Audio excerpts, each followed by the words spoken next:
Hello, welcome to my channel. This is the Multipolar Dispatch channel and this is episode 2. So when people talk about the Ukraine war, they assume that the war started in February 2022. It didn't, and it was never really just about Ukraine. Today's episode is based partly on the opening chapters of my recent book, The Kabuki Dance, which examined the possibility that what appears to be a series of separate global crises may in fact be part of a larger strategic sequence. To understand this conflict properly, we need to go back not to 2022, not to 2014, not even to 1997.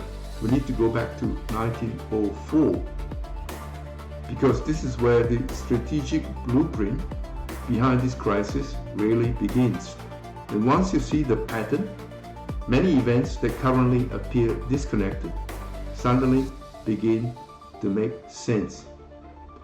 So in 1904, British geographer Halford Mackinder presented a paper in London titled The Geographical Pivot of History. It would become one of the most influential geopolitical theories of the modern era. Mackinder argued that the world possessed a strategic heartland located in central Eurasia, and his conclusion was simple. Whoever controlled the Eurasian heartland would ultimately control what he called the world island. The world island, meaning Europe, Asia, and Africa combined. And whoever controlled the world island would control the world. This became known as the Heartland Theory.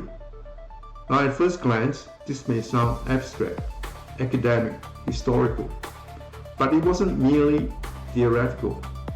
It became one of the foundational assumptions of Anglo-American strategic thinking for the next century. The strategic logic was straightforward: prevent any single Eurasian power or combinations of Eurasian powers from dominating the heartland. And from that perspective, Russia was always the central concern, and China the long-term challenge. Fast forward to 1997, US National Security Advisor Brzezinski publishes the Grand Chessboard, and remarkably, the same strategic logic reappears, almost unchanged. Eurasia remains the grand chessboard. American primacy depends on preventing the rise of any rival Eurasian power. Ukraine is explicitly identified as strategically critical, and if Russia controls Ukraine, the thinking was, Russia can again emerge as a major Eurasian power. Now here's the point. This is not speculation. This is not reading hidden intentions into obscure documents. These ideas are openly discussed in mainstream strategic literature. And if we move forward again to the Pentagon's own strategy documents, the continuity becomes even more striking. The Pentagon's 2022 National Defense Strategy describes China as the pacing challenge. The pacing challenge. So the most comprehensive long-term challenge to American power is assumed to be China. Russia, meanwhile, is described as an acute threat, dangerous, immediate, but secondary in the longer term. And by 2026, the Pentagon's own language reportedly becomes even more explicit. The phrase used is explicit strategic sequencing. Now, these are not the words of critics. These are the words of the strategy itself. The hierarchy is clear. Manage Russia first, contain Iran along the way, then prepare for the larger confrontation with China. And suddenly, Ukraine no longer appears as an isolated regional crisis. It becomes one square, just one square, on a much larger chessboard. In June 1997, a US Senator named Joe Biden was speaking at the Atlantic Council. Russian officials warned him that expanding NATO eastward would eventually push Russia toward strategic partnership with China. Biden's response was totally dismissive. Let's listen to it directly.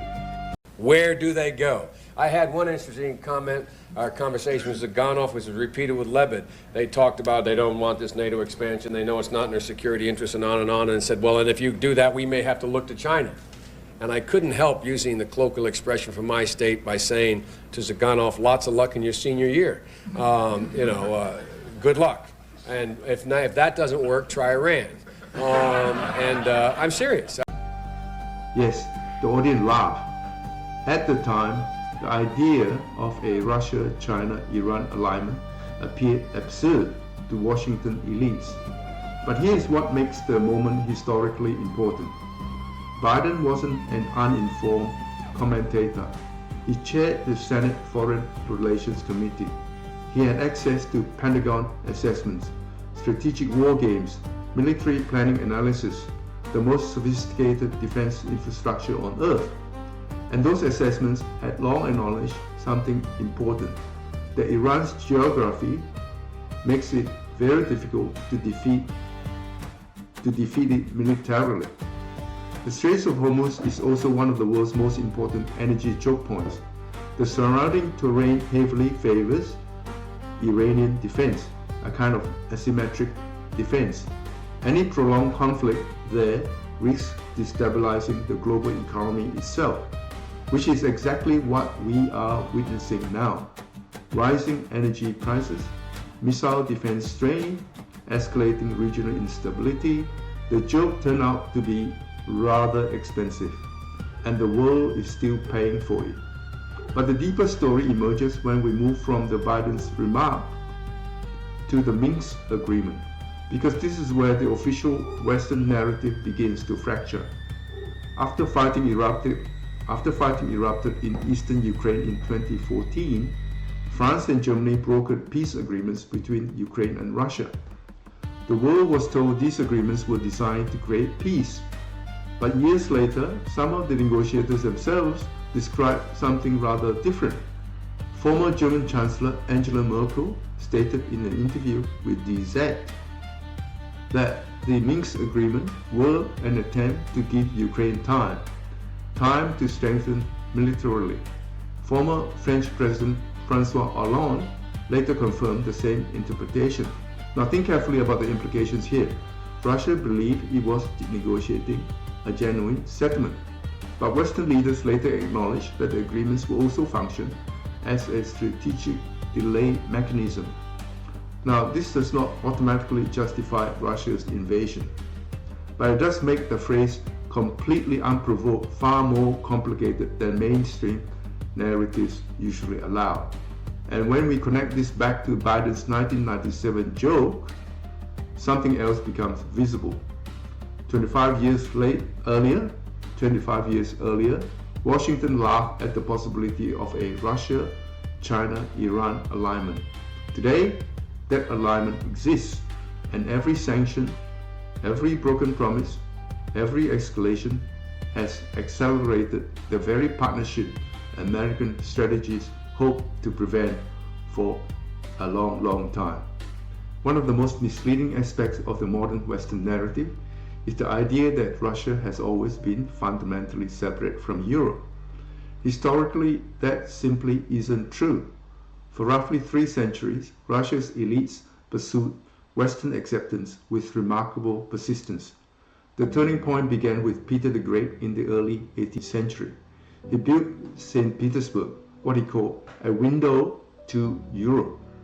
Russian elites adopted European customs, European dress, European philosophy, European science. For generations, Russian intellectual life revolved around one central question. Should Russia integrate more deeply with Europe or follow its own distinct civilizational path? And the pro-European camp was never marginal.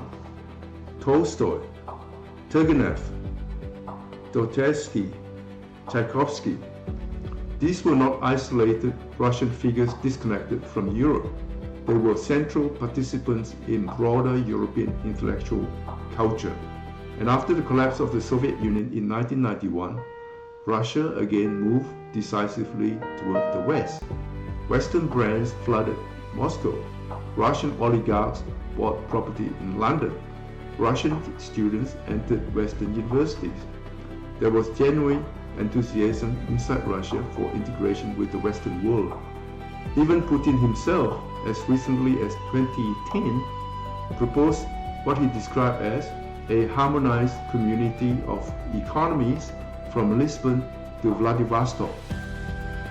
Think about that phrase carefully. This is not the language of civilization or confrontation. This is the language of attempted integration.